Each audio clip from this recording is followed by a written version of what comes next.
All right, welcome to another episode of Real Estate Chat with Jonder Perez Robert E.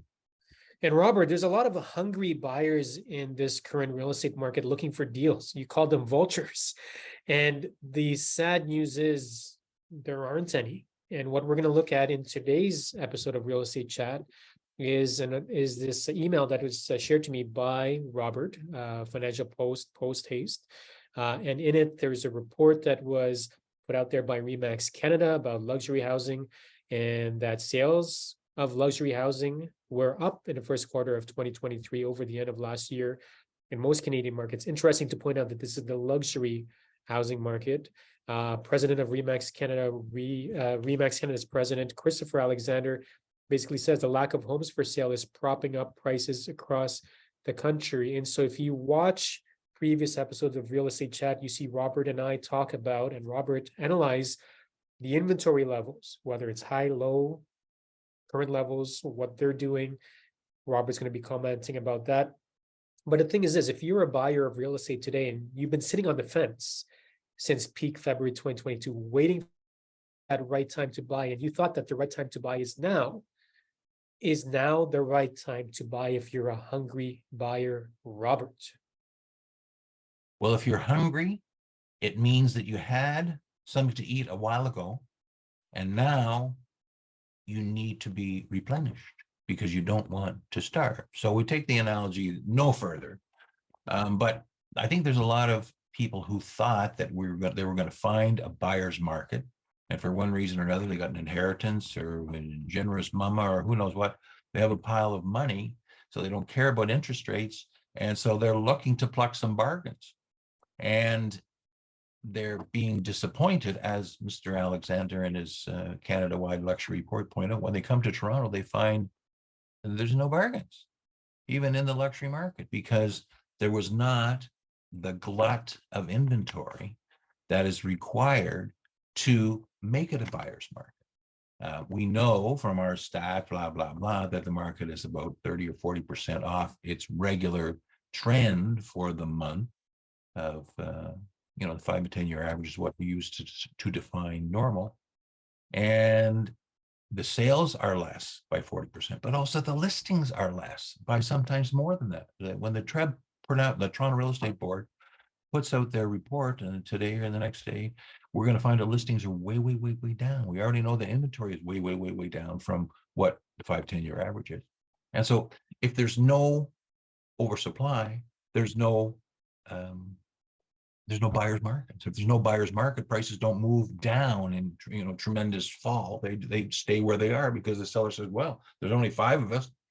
I'd like to be the next one, but if I'm not the next one to sell, then I'll wait till I get my money. I'm already come down 15% from where it was at the very early peak. So I'm being very reasonable. I'm just going to wait. And so you have a stalemate, which is what a normal market is. It's a stalemate between a buyer who wants to buy and a seller who wants to sell, but neither of them being compelled. Nobody bails out. Nobody gives up. Nobody capitulates. Well, in fact, that's the quote right from the article is, I'll quote it, in Toronto, hungry buyers return to the market expecting bargains and selection, but finding neither, said ReMax. So not only bargains are missing, but selection as well. Bargains being good deals, low priced homes. Why? Because everybody said that, you know what, interest rates are going up. These home prices are going to crash. And yes, they are down from February 2022. Don't get us wrong. But there's no bargains, there's no deals to be had. And there's no selection either. And the reason for that is because, as Robert said, even if prices are down, but you don't have a lot of homes available on the market and you've got a lot of quote unquote hungry buyers searching, it's going to be competition. And that's why many of you who are currently in the buying mode and you're out there putting offers on these properties, chances are you've encountered multiple offer situations. Maybe you won and you got your house, maybe you lost. But if you got the house, you didn't pay a bargain price either for it. So Robert, somebody who's navigating the market today as a buyer, what's your advice to them as far as what their expectations should be and what their reality should be? Well, it's like a normal market where everybody has a budget. So you get yourself pre-qualified, you confirm that you can get a loan that will satisfy yourself and you can make the monthly payment. and you know location you want to be in. So you start searching out that location. If it doesn't work out, you got to expand the territory or increase the budget. It's the same as always. But what people were expecting after the boom for there to be a dramatic bust, which in past times there has been a dramatic bust where all of a sudden nobody wants to buy. And so since nobody wants to buy, all of the inventory that everybody wants to sell sits there and they're pleading, please buy mine. This is not 2008. This is not the same as it's been in the past. So don't go looking at the 10-year horizon to find a parallel. It's not. Everybody's expecting interest rates to come crashing down. Well, it's not gonna. Prices to come down. It's not gonna. The only people who are going to give away deals are speculators, non-owner occupants that have perhaps owned it for 10 years. They had a tenant in there that put them through an absolute ringer, and now finally got kicked out by eviction through the landlord and tenant process, where had to pay X number of dollars to get rid of them, or they just decided to leave, and now he's got to fix up the property. But the owner occupied dream come true cream puff that everything is perfect, you walk right in and change the color of paint in one room, that's what everybody wants. And those people aren't selling at a discount. They're saying, look, I can stay here for another year. Interest rates are going to go down in a year or two. That means $100,000. I can stay here for another year or two.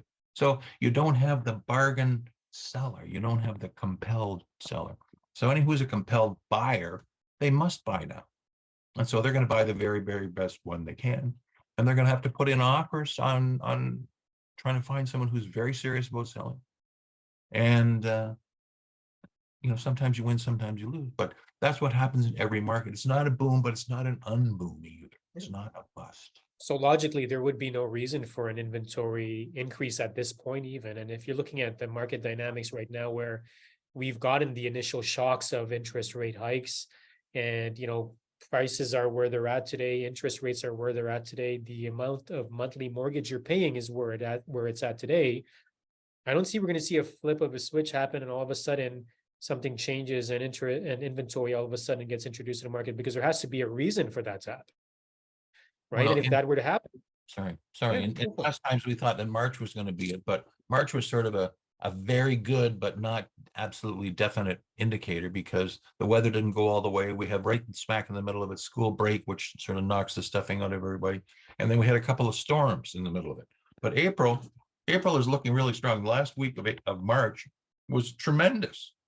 Almost twice the units sold in the last week as in the first week.